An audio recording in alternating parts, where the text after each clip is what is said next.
Bonjour et bienvenue si vous nous rejoignez dans cette émission spéciale de À l'affiche consacrée aujourd'hui à la première foire d'art contemporain africaine de France.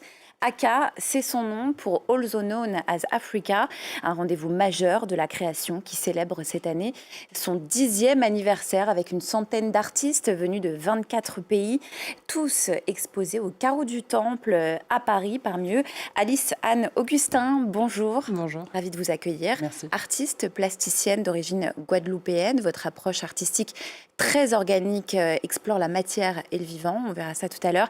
Et avec vous, Jules Bécouti, bonjour. Bienvenue sur ce plateau. Vous êtes franco-camerounais, artiste peintre.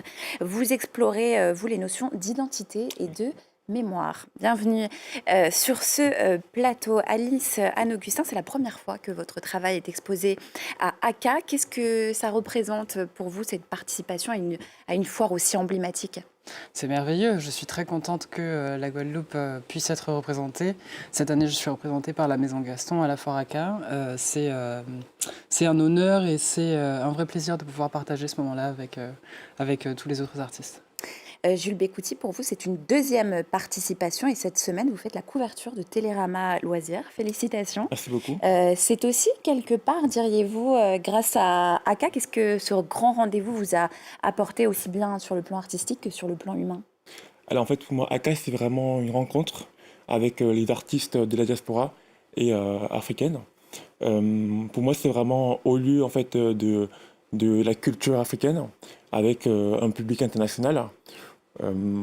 Du coup, je suis très content d'être là une deuxième année consécutive. La foire qui s'est ouverte donc le 24 octobre. Qui démarre aujourd'hui jusqu'à dimanche soir. D'accord. Ça y est, vous vous êtes installé. Comment ça s'est passé, cette ouverture ? Il y avait du monde, il y avait pas mal de monde. On est content de pouvoir rencontrer des gens auxquels on n'a pas forcément accès venant, moi, personnellement, de Guadeloupe. J'imagine que c'est un peu pareil de ton côté. Donc des discussions très enrichissantes, la possibilité d'exprimer justement, d'expliquer un peu nos pratiques. Ouais. Alors on va s'intéresser un peu plus profondément à votre travail à tous les deux. Alice Anne-Augustin, vous décrivez votre œuvre comme topographique, minérale, autant dans la technique que dans la représentation. D'ailleurs, vos toiles, et c'est vrai, quand on les voit, quand on les regarde, on sent qu'elles sont vivantes. On regarde à quoi ça ressemble.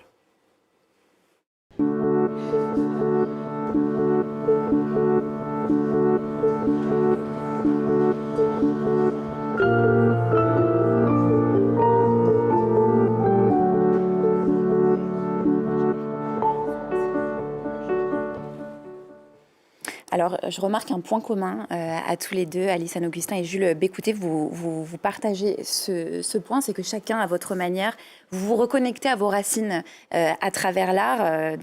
Comment vos origines respectives, donc guadeloupéennes pour vous et camerounaises pour vous, Jules, nourrissent votre démarche artistique, peut-être Alice Anne. De mon côté, je dirais que c'est l'omniprésence de la nature. La Guadeloupe, c'est vraiment un pays, une île de la Caraïbe qui est dotée d'une nature luxuriante.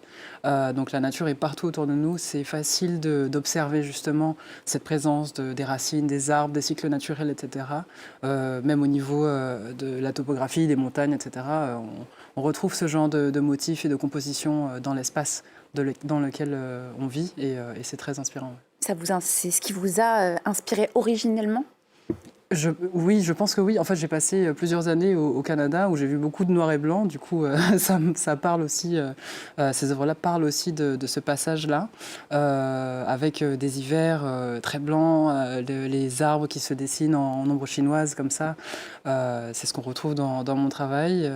Et je dirais que la nature, de manière générale, partout, cette planète, ce monde, cet univers, c'est quelque chose qui revient systématiquement dans tous mes aspects. Donc c'est aussi un dialogue des cultures, de ce que je comprends, entre la culture guadeloupéenne et la culture canadienne. C'est ça, c'est un peu comme un métissage. Je pense qu'on est composé d'une mosaïque d'inspiration et le Canada et la Guadeloupe, clairement, en font partie.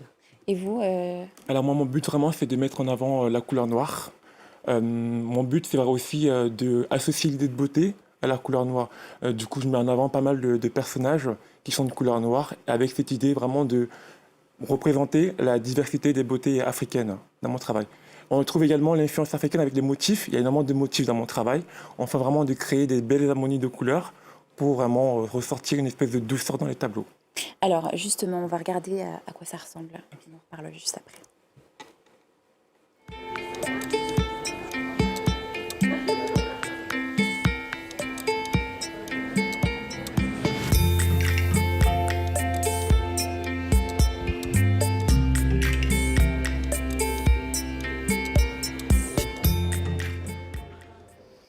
Alors, on a vu ces visages puissants, expressifs. Vous dites que les yeux, le nez, la bouche sont les lieux d'un échange d'informations sans mots. Qu'est-ce que ces regards noirs nous disent du monde d'aujourd'hui? En fait, l'idée en fait, de la série, c'est vraiment de travailler la question de masculinité.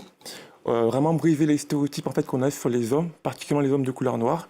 On dit souvent qu'ils s'associent à l'idée de dominance, de machisme. Et mon but vraiment, c'est de présenter des hommes à différentes étapes de leur vie, qui expriment différentes émotions. Ça peut être de la vulnérabilité, ça peut être de la fragilité, des hommes qui s'occupent de leurs enfants. Vraiment, mon but vraiment, c'est d'exprimer une vision beaucoup plus complexe en fait, de la masculinité.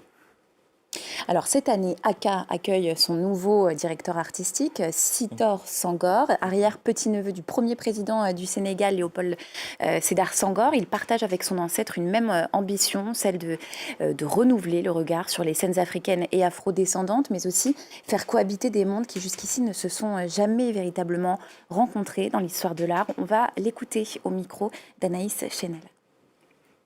Je prendrai deux mots pour Aka, je dirais beauté et liberté. Beauté parce que pour moi la beauté doit être partout et que pour moi la beauté, loin d'être subjective, la beauté c'est une émotion, c'est une vibration et elle est là. Liberté, c'est je veux que les artistes retrouvent leur liberté et retrouvent leur identité. Et c'est la plateforme que je leur propose en étant exposé à Aka. Alice Anne-Augustin, votre réaction peut-être à cette ambition justement de renouveler le regard sur les scènes africaines et afro-descendantes, c'est une démarche nécessaire selon vous? Bien sûr, je pense que de manière générale, au niveau de la Terre entière, c'est toujours super important de chercher à croître, à évoluer, à renouveler des regards qui sont peut-être dépassés ou sur lesquels on peut vraiment rajouter du mieux vivre pour pouvoir mieux cohabiter ensemble.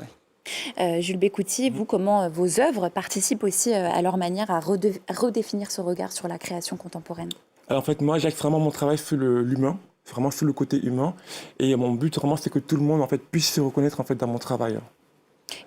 Et vous trouvez que Aka contribue justement à faire évoluer ce regard? Vous le sentez, vous, Oui, vous qui avez participé à cette foire? En fait, je partage beaucoup de valeurs avec Aka. La première, c'est la représentation. La deuxième, c'est vraiment le dialogue avec différents pays du continent. Et la troisième, c'est vraiment le côté innovation et contemporain, en mettant en avant la création africaine de différentes sortes. Et vraiment, c'est des valeurs que je partage. Alice Anne-Augustin, vous sentez aussi que justement cette foire, elle contribue à faire évoluer ce regard-là sur les scènes artistiques diasporiques? C'est toujours très intéressant de prendre le pouls chez les artistes pour pouvoir avoir une idée de comment la société est en train d'évoluer. Et donc oui, je pense que c'est quelque chose de pertinent. Et comment elle évolue justement? Qu'est-ce qu'elle nous dit sur la société, cette foire contemporaine d'art? Je pense qu'on a besoin d'être mieux, de vivre mieux ensemble, de continuer à évoluer, de passer par l'interne, donc de faire un travail de développement personnel, de processus pour pouvoir justement dépasser tout ce qui est limitant et aller vers un mieux-être collectif. Et pour moi, en fait, Aka représente également l'art africain qui est très très riche et aussi tourné vers le futur, ce qu'on a tendance à oublier. Qu'est-ce que vous attendez là, à l'issue de ces 3 jours de rencontres et d'échanges à Aka? C'est vraiment dialoguer avec un public international, puisque Aka, c'est vraiment une plaque très importante. Et également montrer toute la richesse et la beauté de l'art africain. Vous aussi, qu'est-ce que vous attendez concrètement de ce grand rendez-vous? Qu'est-ce qu'on peut vous souhaiter à l'issue de ces rencontres? Que ça soit un peu comme un porte-parole de toutes les entités qui viennent participer justement à ce beau rendez-vous et qu'on puisse faire des projets encore plus grands, encore plus beaux, que ce soit ici ou ailleurs. Eh bien, merci à tous les deux, Alice Anne-Augustin et Jules Bécouty, pour cet échange inspirant. Rendez-vous donc au Carreau du Temple du 24 au 26 octobre pour découvrir vos œuvres et célébrer 10 années de création africaine au sein d'ACA. Et puisque Paris vit à l'heure de l'art contemporain en ce moment, on retrouve aussi les artistes du monde entier à Art Basel. Je ne sais pas si vous avez prévu de vous y rendre au Grand Palais éphémère jusqu'à dimanche. Plus de 200 galeries venues de 41 pays. On se quitte avec quelques images de cet autre rendez-vous incontournable de l'art. Je vous dis à très vite sur France 24.